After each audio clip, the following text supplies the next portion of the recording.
Hello, everybody, and welcome to this week's bonus episode of I Cast Fireball.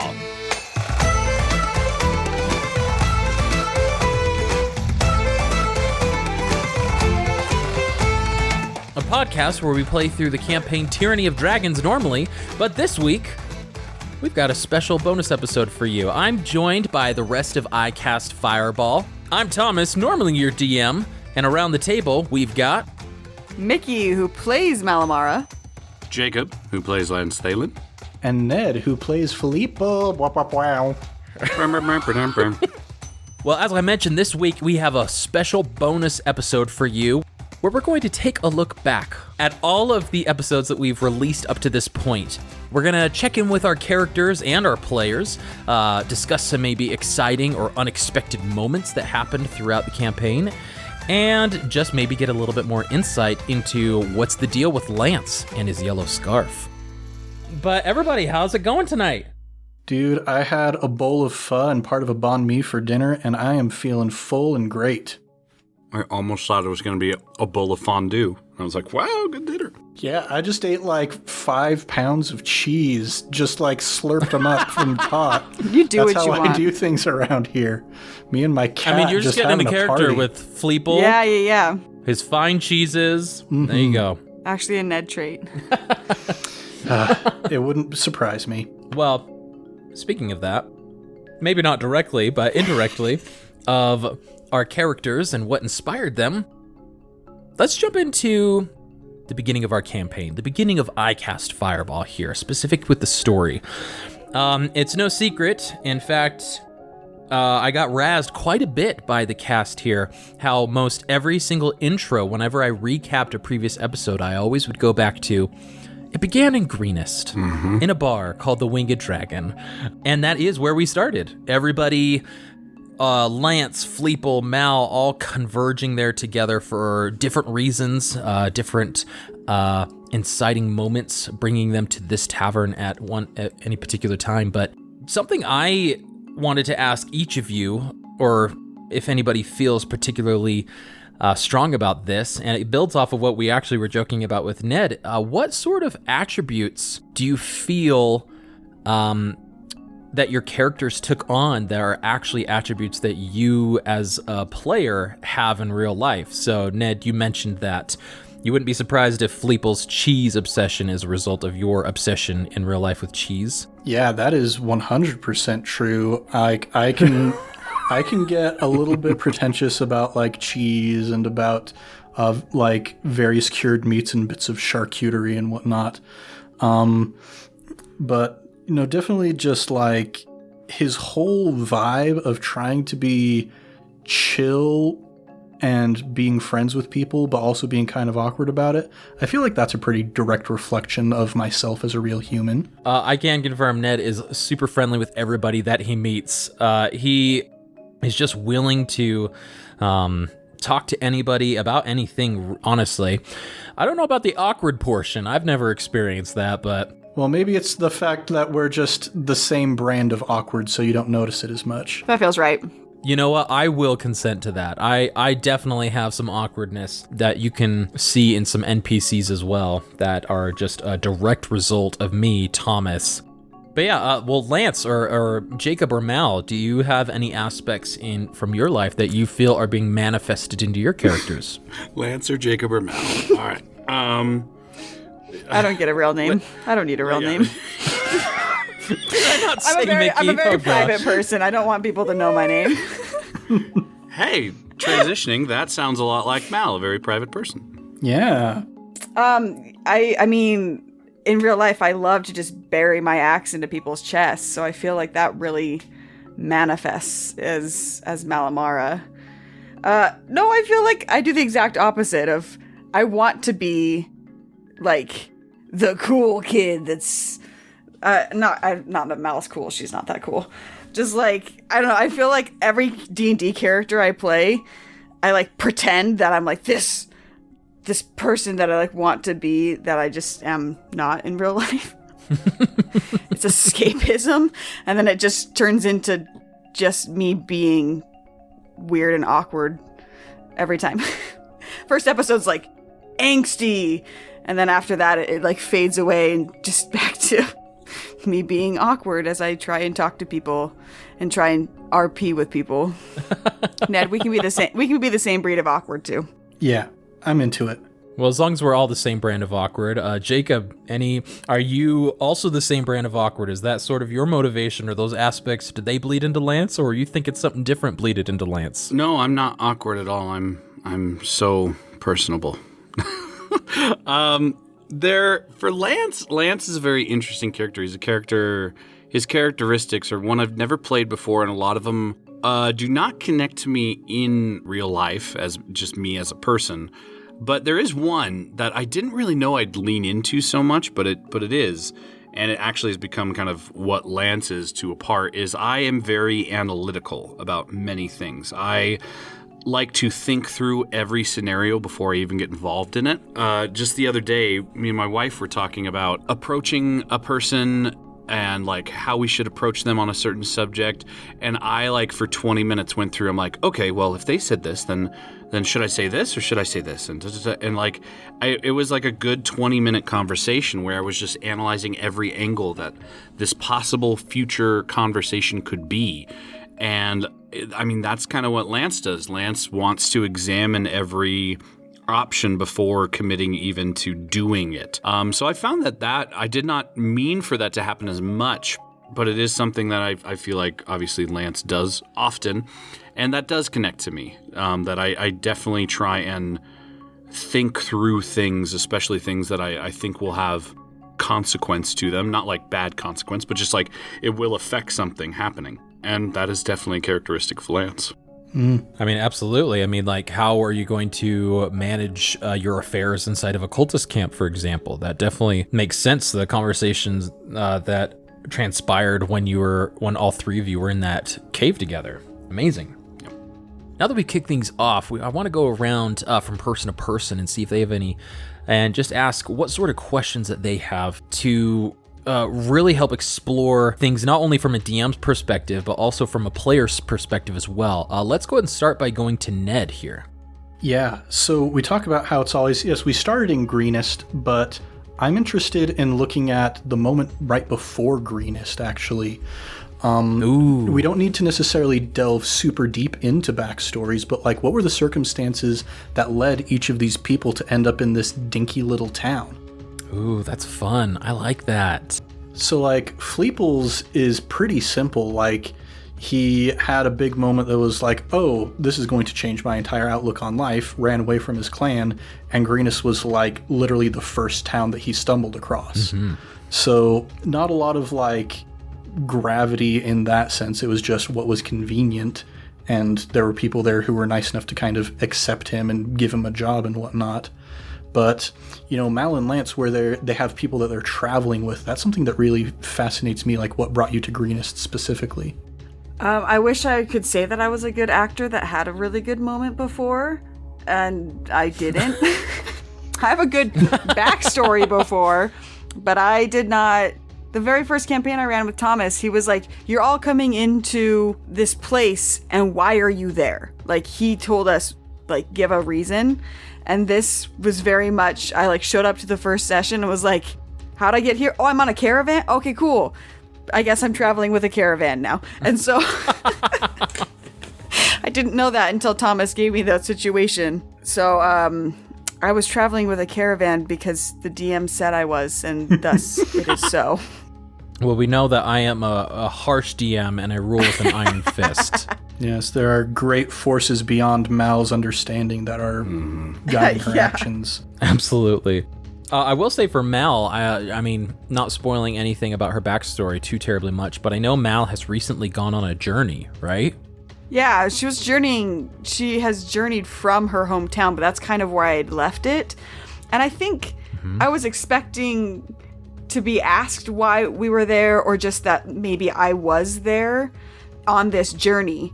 And then he introduced this idea kind of in dialogue that she was traveling with a caravan, and I was all of a sudden a part of that. It was like, oh, okay, that's a thing that's now a thing. Which makes sense completely with her character, but it was a moment of surprise of, oh, I didn't realize that was a thing, and I'm going to say yes and to that and continue on with that storyline. And I'm just so grateful for my players for saying yes and when I feel like I've discussed important elements about their character or backstory with them in depth, when in reality I have only discussed it with myself. And so I'm just very grateful that they are willing to say yes to these transformative moments that completely alter, let's say, the beginning of a campaign. So thank you, Mickey. Yes to you. You get inspiration this session. Use it to re-answer a question if you want. Perfect. Nice. I'd like to go back and re-answer the previous question. All right, we'll fix it in post and Fix it in post. go. All right, but Jacob. Yeah, for Lance, well, I will say I am going to be the poopy one, and it actually does have a lot to do with backstory of why he ended up there. I will just say, as people have known, kind of the parts that have been put together, obviously, already through the story, that he was there with a hired bodyguard, Coab, whatever you want to call him. And he felt like, I mean, obviously you can infer from that he felt he needed protection, that he is not wanting harm to come to him, so he feels like someone is out there possibly trying to harm him.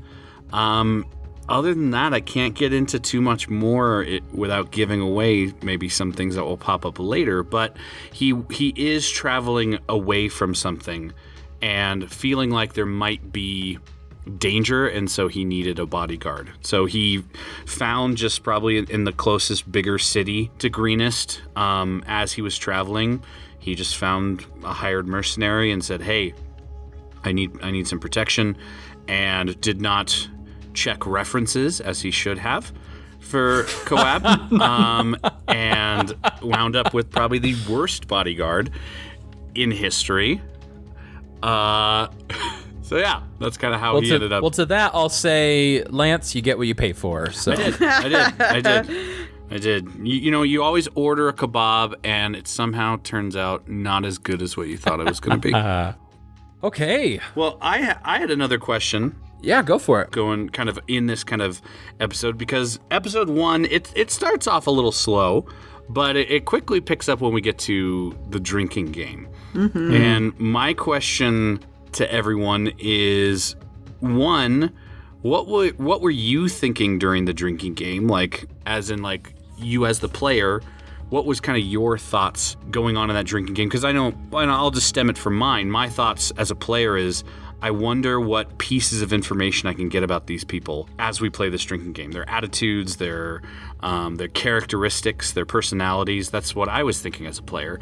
But then as the character, also, what was your character thinking during that whole drinking game? Because my character obviously wanted to get the heck out of Dodge, but was forced into this drinking game through his terrible bodyguard, and he didn't want to draw attention to himself, but then once he realized most of his money might be at stake, that he definitely got into the game quick and used some of his skill set to win that game.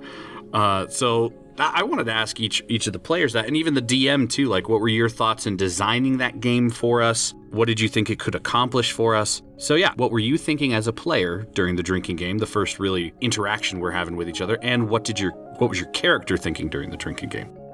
Well, as a player, I was super pissed that I have a +4 to my constitution and at level 2 and failed to win a drinking shocked game. That Lance was the one to win the very drinking upset game, about honestly. Like, I expected some sort of sleight in hand, but yeah, Mal has a +4. Still a little bitter. I had a +4 at level 2 to my constitution. Oh, man. So it sounds like character and player, there is some bitterness towards that whole drinking Still game, bitter. Mickey. We have recorded officially 34 episodes, and I am still pissed that in episode 1, my +4 did not win and me. And that Malamara a still drinking thinks game. Lance won legitly. Man, on my side of things, both Ned and Fleeple were just frantically trying to keep track of how many drinks were consumed so that I could have an accurate number to charge Lance at the end of the game. I will say that was a beautiful moment for me, comedy-wise. I didn't expect to be like, and I was just going to be like, and you get charged 5 gold. And then Ned, as Fleeple, comes over and goes, that'll be such and such, such and such. I was like, brilliant, amazing. It was so satisfying to have somebody invested in a different aspect of the drinking game. Because building off or going on to the question that you had for me, I knew that the direction I wanted to go is that Greenest would get ambushed, right? But I wanted some sort of normalcy to occur before things went haywire, before there was an inciting action, if you will, right? If anybody speaks story lingo. Before there was an inciting action to where the tavern gets overrun with kobolds and a battle most likely will have to ensue, I wanted some sort of normalcy. And this kind of was like the last moment of everybody's life, quote unquote life, before they got thrust together here. I mean, everybody was doing their everyday actions of Fleeple tending the tavern, Lance keeping low, Mal just trying to pass a night with drinking before heading onto the caravan the next day. And so I wanted to have some sort of normalcy that would give you as the players an opportunity to interact with each other. And whether everybody joined, I wasn't sure if everybody was going to join, and we see that Fleeple didn't, because it just wouldn't have made sense for a worker of the tavern to also join into the drinking game, and he's super small and super tiny. Yeah, Bevan wouldn't let Fleeple get high on his own supply like that. Happened too many times, am I right? Fleeple is under every vice in the world. Before he got a purpose, maybe. I'm not going to deny it, but I'm not going to confirm it. Just out of curious, what is Fleeple's constitution? What is Fleeple? Oh, goodness, that's like the one stat that I never think of with Fleeple. I think it's actually a flat 0 for a modifier. Yeah, let me pull up my character sheet real quick, because I didn't think we'd need them for this Didn't think episode. we need character sheets. Let's see. Yeah, Fleeple's constitution is 10, which puts it at exactly a flat 0. Yeah, I know. I feel like that. I remember that because when we were leveling characters up, Fleeple, Ned, you were like, yeah, my HP's at like 12 or like 5, and something ridiculously low. And I was like, oh my gosh, you are a pincushion, Druid. right? Hey, I'm the squishy man. Yep. You always forget about Constitution until you level up, and then you're like, oh yeah, that is a good stat to have. Yeah. Everybody thinks it's a dump stat until they level up. But yeah, that was one big reason why I felt like it was possibly a unique spin. At least it was a different spin for me on how I've started a campaign. Obviously, you still have the stereotypical you meet in a tavern, but at this point it felt somewhat organic before everything went haywire. So Jacob mentioned that Lance was kind of using that opportunity to kind of get a scope on the other characters during that drinking contest. I'd be interested to hear about kind of the development of Lance's feelings toward his friends from episode 1 to where we are currently. That definitely was a question I was going to be asking as well. Is how have things developed since the beginning of the campaign to where they are now with all of your relationships? Yeah, like, it seems like, I mean, Fleeple's a pretty simple guy. He just kind of generally likes people as long as they're not too big of a dirtbag. And it seems like Lance in particular, like, his heart has gone through a lot of softening towards these weirdos, it seems, over these several episodes. Yeah. Yes. Well, to answer your question, oh boy, so the progression of feelings. Well, starting off, Lance Thalen thought Malamara is a meathead who just wants to fight and is going to get everybody killed because she's charging everywhere. And then he thought Fleeple is this adorable thing that I never want to piss off because he will burn me alive. So I have to be friends with this thing. Which we'll get to later, for sure. And then, like, Lance is a very distant person, and he purposely does that. It's actually not something as you can tell, as we get further down the line in these episodes, into where the current episode that is airing is, Lance does start caring about these people. And that's kind of almost a natural... It's weird. Lance has been fighting himself this whole time.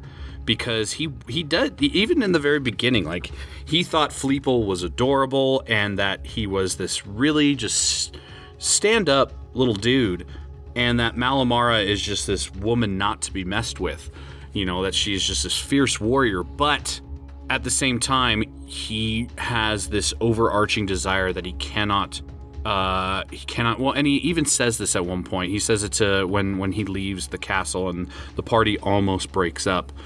After Fleeple fought the kind of the dragon, not the dragon. Half dragon. What do you call it? The half dragon. That he's starting to care about these people. And he doesn't like that because he has found in the past that when he cares, things go bad and he gets hurt. And he doesn't want that to happen. And so he this whole time has been trying to distance himself from Malamara, from Fleeple, even though he has to work with them in a sense. But especially in toward the near end, this latest episode that came out about the camp, he kind of says that to Fleeple. He says, like, I can't remember exactly what I said as Lance, but he's basically like, I care about you and I want you to know, like, that you are someone that I want by my side. And even though everything inside of me is saying, don't do that, for Lance, because of some of his past experiences, he can't help it because, I mean, again, he's seen the loyalty Fleeple has and just the goodness that Fleeple has, and he admires that, even though he thinks analytically that's stupid because it's going to get you killed. He can't help but admire that. Mm-hmm. And same thing with Malamara, that she's just this brave warrior, and he admires that, just thrusting herself into battle, but that's going to get her killed. And I can't have that, and he gets analytical again. So he has this back and forth debate, but it's mainly him fighting himself. But he does learn to start loving these characters and starting to let them break down his walls a little bit more as time goes on. Yeah, that's interesting. I don't want to get like too esoteric with this, but there's this awesome quote from Alan Watts. He's talking about kind of the nature of love as an act of faith. Mm-hmm. And like every time you take a step forward, it's an act of faith because you never really know that the ground isn't going to give out underneath your feet. So the act of like letting yourself care about somebody else is a risk. You're opening yourself up to that possibility of being hurt. Mm-hmm. And I think it's really cool to see that happening in Lance. It is. But in Lance, he also... Well, and listeners will, as we've recorded a little bit ahead, listeners will find out a little bit more about this as it goes on. He's just, he does care about them, and you're right, he's taking those steps of faith, but he's also, in previous experiences, he's had faith kind of be shattered. Right. And he's fighting against that ever happening again because he feels like, if I love these people, then eventually one of them will get hurt and one of them will possibly die, and it's because I let my guard down about being analytical and just said, oh no, they're just with me. And so he's having that battle, and he will probably continue to have that battle for a while inside of himself. And I do have one more kind of sub-question that I feel kind of relates to this. Why Ardina? Oh. Why did Lance decide to open up to this little girl? It has to do with... That's to do with Lance's past. I'm really big into backstory, as you can tell. I love backstory and creating things. And he does say it. So, I mean, people might not have caught on that that's the reason, but it is there and you could possibly connect the dots. He says to Ardina that you remind me of my sister. And Lance, he's alone in the world, as we've seen, at least for now. He is, he has not talked about any family connections with anybody, except for Ardina, actually. That's the one person he mentioned a family to. And he is alone, and that's another thing. He doesn't immediately attach himself emotionally to Fleeple or to Malamara, because they're not alone. Malamara was with the caravan, and Fleeple's, this is his home. But Ardina, she was alone, and that's what Lance is. And he, through past experiences that he's had, he recognizes being alone and being afraid. And in that moment, he wanted to find someone that not everybody would be looking at, that would feel alone. And he wanted to kind of stop that. Like, Malamara and Fleeple are all about protecting the town and what's the next task. And I'm not saying that's a bad thing, because that's probably what you should do, and Lance isn't that way, unfortunately. But he did thought, in all of this protection, what about the person who's lost their parents? What about the person who's lost? And so he went to go try and find somebody, because he recognized that this moment that was happening, people can get left behind, and he didn't want someone left behind, and that's how he kind of attached himself to her.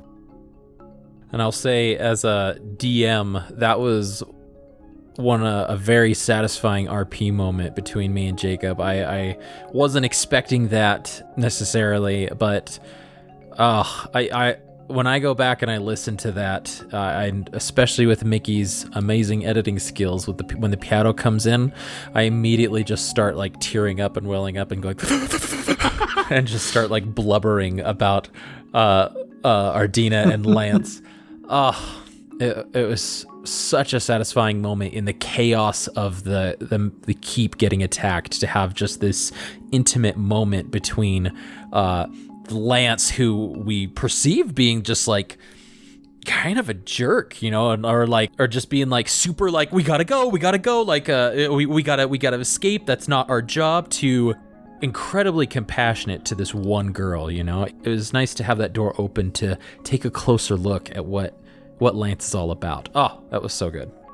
Well, I guess going off that question, I think that it'd be appropriate to ask you two as well, Mickey and Ned, of your characters' feelings of progression toward each other.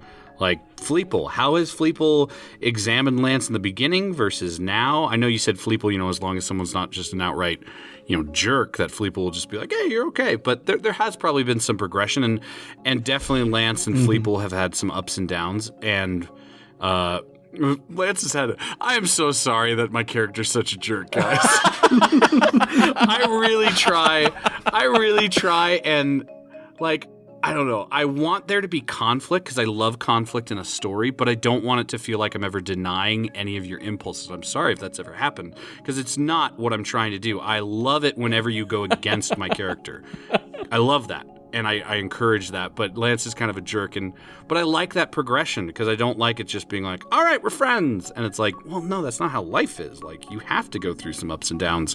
And so I guess the question is, like, how did Fleeple feel about Lance at the beginning versus kind of how we are now in the campaign? And also, Fleeple, how did he feel about Mal? And Mal, same thing with Fleeple and Lance. How has your characters' relationship progressed with each other? Yeah, and I would second this question. This was on my list, actually. This is a double star question for me. Yeah, as far as how Fleeple feels about Lance, early on, he felt kind of, I guess you might say, paternal towards Lance. Fleeple is a very old kobold, and he's been in kind of a position of elderliness of, people come to me for wisdom. And he looked at Lance and was like, oh, this guy just needs some love and some care, and then he'll come around to us. But as Fleeple started more and more to realize that, maybe I don't know what's going on in this crazy world outside of my clan, maybe there's a lot less black and white than I thought coming into this, Lance has been a very grounding presence for Fleeple. He's brought a lot of gravity and a lot of light to Fleeple's situation and helped him to realize there are things that I need to be taking seriously that I haven't been taking seriously, and there are things about myself that I haven't been really digging into that I need to dig into. Yeah, I mean, like the whole moral quandary of when you had when you captured the cultist, that when they snuck up on you and you interrogated them. I mean, that was I think a great example of what you're bringing up, Ned. Yeah, Fleeple has been just kind of full of this zealotry almost that I think has caused some tension within the group.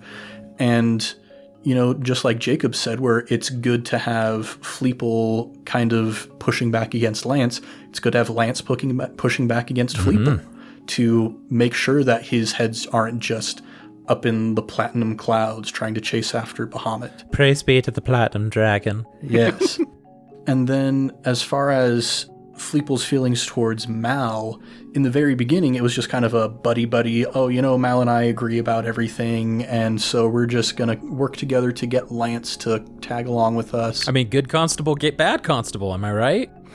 Exactly. It's the original duo. Mm-hmm. But as time has gone on, and this is going to show up much later on in the campaign than we've reached at this point, but Fleeple is starting to have his questions about Mal as far as like what's going on with this weird darkness that shows up whenever we get into a fight and this rage. So it's this kind of really interesting progression where Fleeple's feelings towards Lance kind of started out maybe largely on the negative side and been steadily getting more and more positive. And with Mal, they were very much on the positive and over time have slowly been getting more and more negative, not to the point where Fleeple is like, oh no, Mal is bad, I don't want to hang out with Mal. And it's been much less of a drastic change with Mal than it has been with Lance, but it's still moving in that direction. You mean like inky red tendrils coming up from the ground? Sucking people to another realm? Not normal. That might be a little unusual. And there's certainly like a kinship between Fleeple and Mal as far as, hey, we're both terrible misanthropes. And we have a lot of similarities in that way. So Fleeple definitely sees a lot of himself in Mal and is largely willing to kind of look over some of this weird stuff. But eventually it's going to get to a point where Fleeple's not able to really ignore it anymore. Hasn't reached that point yet, probably won't for a while, but it's moving in that direction. Amazing. Mickey, what are some of your thoughts, or what were Mal's thoughts about her relationship with both Lance and Fleeple over the course of these 12, 16 episodes now? I find the Mal and Lance's relationship is interesting almost more as an editor, re-listening to it and realizing that at the very beginning we did have a very, like, they did have a bickering kind of relationship, and there was several times that I think Jake and I riffed off each other and like would talk over each other, that I tried to leave in, that they were arguing a lot more. And as they go through this kind of harrowing experiences, and I think that trust is starting to be built, the bickering has lessened. At least the bickering over each other. Not necessarily that they're so in line with each other, but I feel like there's almost a respect on both sides being gained, if that makes any sense. Of they're no longer like talking over each other, even though they may still be in conflict over what they think should happen. And I found that very interesting, that has come about almost naturally in a way that I didn't think about it as the character until I was re-listening to it and realizing that's kind of how those characters had developed. And so I think that's, for Mal, is that respect is being gained and learning how to not just be an aggressor. That talking over somebody doesn't mean that's the way that she's going to get her way, that she's going to go out and fight, that she's going to go in and charge in and do this thing, because sometimes being sneaky is really important, even though she's really bad at it. That I think Lance is teaching her almost a different way to do things isn't necessarily a bad thing. So I think she's used to getting her way because she's a half-orc and she's aggressive and she's quite large. And so just by talking louder, you kind of get your way. And Lance is having none of that, even though he's like a full foot shorter than her. He's very short. How tall is she again? I think 6'1". Oh, yeah. It's a foot, basically. Yeah, there's a huge height difference. And so I think that's something that I was not expecting until re-listening to it, and then realizing that that's kind of the relationship that they've had, which I think is very interesting to me, that it's come about that way. Because in my mind, I have her as one way, and then to re-listen to it and realize that these characters are affecting each other and are changing as we're interacting with each other has been very interesting to me. With Fleeple, I feel like Mal doesn't know what to do with him. Who does? Because one minute we are buddy, and the next moment he's molting people.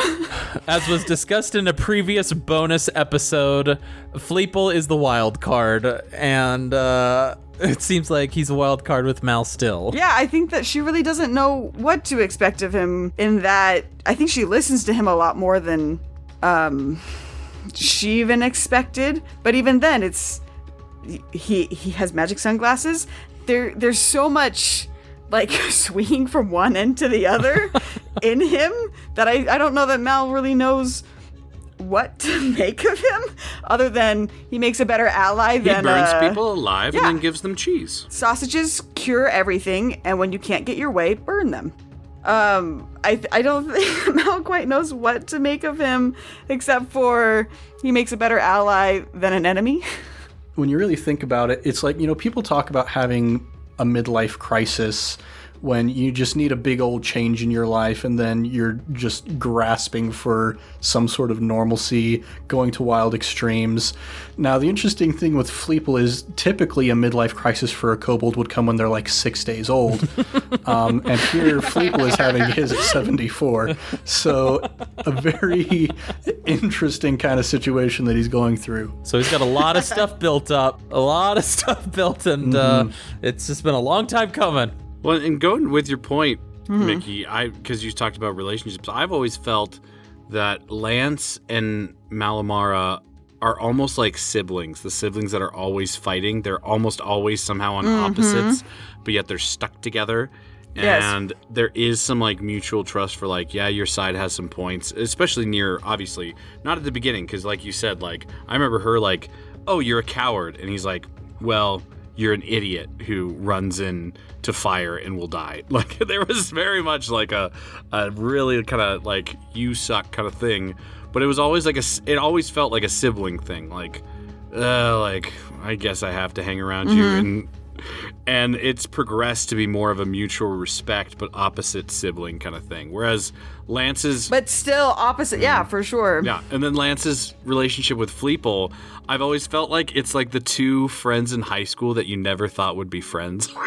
Like, one of them's like the super religious kid who's just like, there's always a bright side. That's Fleeple. Like, like getting into his faith, and his faith motivates everything. And Lance is kind of the kid who's kind of like the moody, like, don't talk to me kind of kid. But yet somehow... They're listening to Papa Roach in the corner. Yes, but then somehow they end up friends, and they end up helping each other see more of a worldview that Lance is... There can be some hope. There can be some faith. There can be some good things happening, and you can acknowledge them. Whereas Fleeple, like you talked about, Fleeple's seeing a little bit more of the complexities of life through Lance. And I've always felt that, and I don't know, it also stems from, well, and this leads to another question, I guess, talking about character relationships and everything, and I guess kind of the morals of it all, because the biggest thing I'm curious about, and this might be totally backstory thing, it might be, or it might not, because Lance's natural alignment, even though I won't necessarily say what his, he's chaotic neutral. He's very neutral. He's like, there's not necessarily all bad or all good. Most things that are labeled bad are actually just superstitious bad, and things that are labeled good can actually do a lot of crap. And so Lance was very surprised when it came to Fleeple and Malamara's relationship with themselves, specifically, their race, where Fleeple has this all kobolds are bad. Now, Mud has changed all of that for us. But Fleeple had this very like rigid outlook on kobolds, and he's almost like, I'm the exception. Everything needs to be eliminated. He's basically like the superhero who wants to kill all superheroes so that no one can be superheroes anymore, and yet he's like gathering more power to do it somehow. I don't know. I always felt like that was Fleeple. And then Mal, on the other side of it, is Mal like will not acknowledge that she's half-orc. Like, she says, I am human. And I know that has to do with backstory. She doesn't know Orcish, as a language. I guess I don't know necessarily how to phrase the question, but like, where do those inner conflicts come from? I guess that's the question. And I know we might be able to talk about all about it with maybe even Mal's backstory kind of thing, and maybe Fleeple's a little bit too. But where do those inner conflicts come from? Just on not even like how they are, but just who they are themselves. Like, just how they naturally are. Yeah, so there's going to be a future episode that we've already recorded where I get kind of into this, but there was one particular detail that I didn't manage to get in during that. Ooh, okay. So this fleece that Fleeple is wearing, he's had since he was very, very, very young. Once when he was a very young child, his parents had disappeared during a raid. That's just kobold life. So he became a child of the clan, essentially. And he was exploring in some of the caves in the marsh where they lived, and he heard this bleeding noise, and he found the sheep that was trapped in one of those caves. And he was like, this thing is so soft, it's so kind, I want to be friends with this thing. And he tried to hide it away, but the other kobolds found it, and they were like, oh, food, that's food, we're going to eat this thing. And so they took the sheep from him, and Fleeple had already given it a name. He named it Thuriel, which is Draconic for friend. And they took his friend from him, and all that he was left with was the fleece. And it was, because he had these druidic powers that he was kind of given a place of prestige within the clan, and eventually used that fleece as his druidic focus to channel the energy of life and of the earth. And that experience of losing something that meant so much to him because of the greed of these kobolds that he was surrounded by, when he finally kind of came to this realization of, what if I don't live my life in a greedy way? Then all of that trauma kind of came back to him of, that's the reason that I lost my only friend when I was a child, is because of this greed, because we're the spawn of Tiamat, and that's what we do. We hoard things, we hurt things. And so that, in large part, is what has led to his current kind of hatred of what he is. That's such a sad and in-depth story. I want that to come out in the campaign. I know. I want Mickey to find the fleece song just for that moment when it comes up in the campaign, because that is a very emotionally touching backstory. Mm-hmm. I'm sure it's going to come up. Don't worry. But Mickey, why don't you go ahead and follow up to that, or any insight from your perspective? Yeah, I'm trying to think of what will come out in a D&D session and what wouldn't. Because I love that you shared that story, because we do talk about it in the future and realizing that there's something that didn't come out. The way that I've written Malamara is that she was raised in a human encampment. Yeah, and we know Malamara's from the spine of the world, for sure, right. Which is way far away from where we currently are at. Mm-hmm. And because she was raised in a human encampment, and there's only really so many ways that a half-orc can be made, which I'll leave to your imagination, she was raised in a human encampment as a half-orc. She's the only one. And so being raised in a way that everyone around her is human, she views herself as human, and because of circumstances that led to her creation, she would view orcs as the enemy, a negative thing, something that the tribe would fight against. And so trying to fight that within herself of trying to be human and trying to fit in with everyone around her, because that's the way that she was raised. Because most humans don't want to go near orc encampments, because orcs are huge and orcs are scary, and orcs to most other races are monsters and are terrible things, or XYZ. And so being half of that, she tries to reject that orc aspect of herself. And that's the reason she doesn't speak orc, is because she wasn't raised around orcs. Even though in the handbook it does say that half-orcs speak orc, I chose not to, because there was no reason that in her life she ever would have encountered and been around orcs enough to know orc. Right. I know that Lance, he does speak, obviously from the first episode, as people found out, he does speak orc. And it was so funny when I put that as a Lance feature, because it was a two-part feature, because it was one, it actually does have to do with some of Lance's backstory, sure, which will be fun to get into. But two, it was like, hey, this will be a natural way that my character can bond with Mickey's character. And like, as soon as it was like, I don't speak that, I was like, well, that's gone. Well, Mickey, you bring up a really good point of just how you were created, and you being the only one in the tribe. It would make sense that you would shirk the orcish side as much as you can and try to take on, because what happened, your creation was a tragedy, right? Like, and you being alive is just a constant reminder of that tragedy and a constant reminder of maybe this fight that your village was having. And so, yeah, it would totally make sense why Malamara wouldn't want to acknowledge or lean into her orcish side, because everything from her spawn and even before her spawn spoke of what a negative experience she was. Right. And so there's more that goes into it that hopefully we'll get into the podcast, but I don't think that reveals anything that wouldn't be said before. That's why she views herself as human and rejects that half-orc side. It was a negative thing, and everyone around her viewed it as a negative thing, and so you reject that part of yourself because you're trying to blend in, right? As you're growing up, you try to be like everybody else. Mm-hmm. Well, I think we'll just wrap it up there for this week's bonus episode. Thank you, everybody, for joining me here. Ned, Mickey, Jacob, thanks for hopping on and kind of checking in with as our characters and giving an inside look on how all of our characters have developed and everything that's been going on here.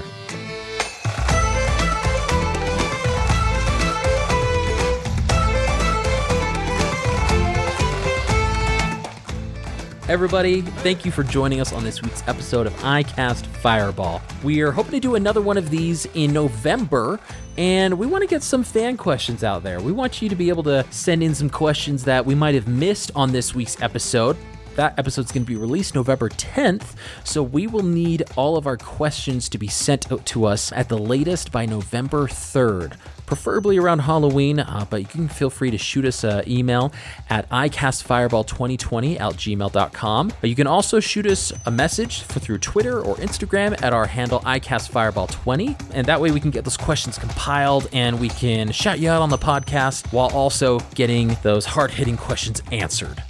Building on that, if you like what we're doing, please leave us a review on your podcast service of choice. When you leave us a review, it helps boost us in other people's recommended feeds. It lets us know that you like what we're doing, and we'll shout you out on a future episode as well. We'd love to hear from you, and we're hoping to get the word out there and set this podcast on fire. As I mentioned previous, to get up-to-date content, join us on that handle of iCastFireball20 on Instagram and Twitter, where you can get sneak peeks of future episodes and interesting insights from the DM. As always, we got a quick shout out to our sister podcast, Improv Tabletop, where our resident kobold, Ned, takes a turn as the GM and runs through many one-month adventures using the Fate Accelerated Tabletop system. Whether you like tabletop games, improvisation, or just hearing more from Ned, we recommend you go give them a listen. Lastly, like, subscribe, and share with your friends and fellow wacky adventurers. But until next time, I'm Thomas, your DM, and around the table, we have...